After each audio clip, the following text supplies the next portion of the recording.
ভাস্কৰজ্যোতি বৰুৱাৰ বাসগৃহত Gaurav Gogoi go back ধ্বনি শুনিবলৈ পোৱা গ'ল।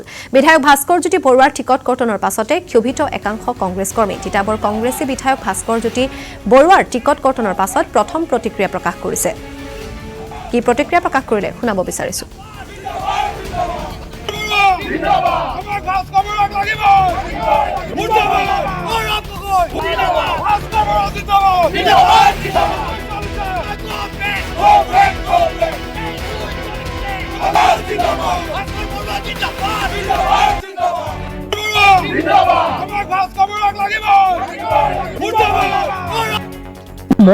মইতো একো নাপাব। মই এজন সাধাৰণ মই মানুহ। মোক গৌৰৱ গগৈ ডাঙৰীয়াই মোক MLA পাতিলে, 5 বছৰ মোক বিধানসভাখন দেখুৱালে। মই যি পাৰোঁ মই নিজৰ সততাৰ কামখিনি কৰিলোঁ। তাৰ বাবে মই গৌৰৱ গগৈক মই প্ৰথম ধন্যবাদ আৰু তেখেতক কৃতজ্ঞতা জনাব লাগিব। আৰু এইটো নহয় যে মই সদায় টিকেটেই মই পাই থাকিম। গতিকে এদিন পাব, এদিন যাব। পোৱা আৰু নোপোৱাৰ খেলখনৰ কাৰণে জীৱনটো বৰ মধুৰ হয়, হয়নে নহয়? পোৱা নোপোৱাৰ আছে কাৰণেই বৰ সুন্দৰ হয় কথাটো। আৰু দলীয় নেতৃত্বৰ আমি এইটো হাইকামাণ্ড বেছড পাৰ্টি। গতিকে হাইকামাণ্ড বেছড পাৰ্টিৰ প্ৰত্যেকটো কথা আমি শুনিব লাগিব।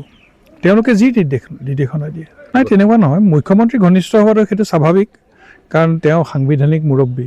গতিকে তিতাবৰৰ মই যদি মুখ্যমন্ত্ৰীৰ ওচৰলৈ গৈছোঁ, মই কাৰ কাৰণে গৈছোঁ? মই তিতাবৰ ৰাইজৰ কাৰণে গৈছোঁ, তিতাবৰ জনগণৰ কাৰণে গৈছোঁ।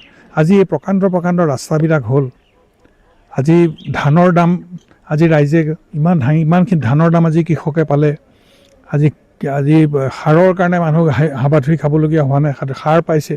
তথাপিতো সাৰ ব্লেক মাৰ্কেটত সাৰটো বন্ধ কৰিবৰ কাৰণে মই বাৰম্বাৰ চেষ্টা কৰি আছোঁ। ছেৰিকালচাৰ কলেজৰ পৰা আৰম্ভ কৰি বিভিন্ন আমাৰ বন্ধ হৈ থকা কামবিলাক আমি কৰিলোঁ। সেইটো কাৰণে আজি অসম ৰাইচ ৰিচাৰ্চ ইনষ্টিটিউট হ'ল, খেতি ফাৰ্মখন কিমান ধুনীয়া তাত কাম হৈছে এতিয়া। গতিকে বহুতখিনি কাম আমাৰ হৈছে, নোহোৱা নহয়। তিতাবৰত এখন অভাৰব্ৰিজ হ'ব, এতিয়া ৰেলৱে অভাৰব্ৰিজ।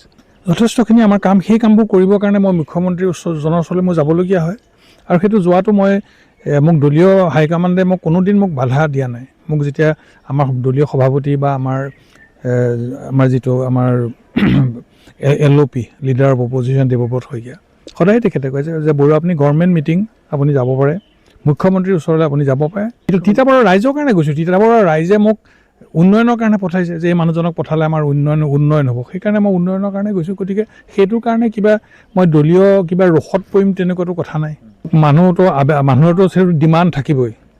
এতিয়া আপোনালোকে দেখিছে কিমান মানুহ আৱেগিক। প্ৰত্যেক মানুহে মোক কান্দি মোক ফোন কৰিছে, কিমান মহিলাই মোক কান্দিছে, কিমান মোক বয়োজ্যেষ্ঠ মানুহে মোক কান্দি এইকেইদিন যোৱা 3টা ৰাতি, গোটেই ৰাতি আমাৰ কৰ্মীবোৰ খোৱা নাই। তেওঁলোকে কেতিয়া ৰিজাল্ট পাব। গতিকে তেওঁলোকৰ এটা খুব হ'ল, তেওঁলোক যথেষ্ট আৱেগিক হৈছে। আৰু মোৰ এটা কথাই মই চিন্তা কৰিলোঁ যে জীৱনত ময়ো এটা বৰ ডাঙৰ প্ৰাপ্তি, যে আজি গোটেই তিতাবৰবাসীৰ বেছিভাগ মানুহেই আজি মোৰ কাৰণে তেওঁলোকে যে ইমান বেদনা, তেওঁলোকে যে মোৰ আস্থা প্ৰকাশ কৰিছে, মই এইটো এটা অভিভূত হৈছোঁ। মই নিজেও চিন্তা কৰিছোঁ যে মইনো কি কৰিলোঁ ইমানকৈ ৰাইজে মোক ইমানকৈ সমৰ্থন দি। মইতো একো নাপাব। মই এজন সাধাৰণ মই মানুহ। মোক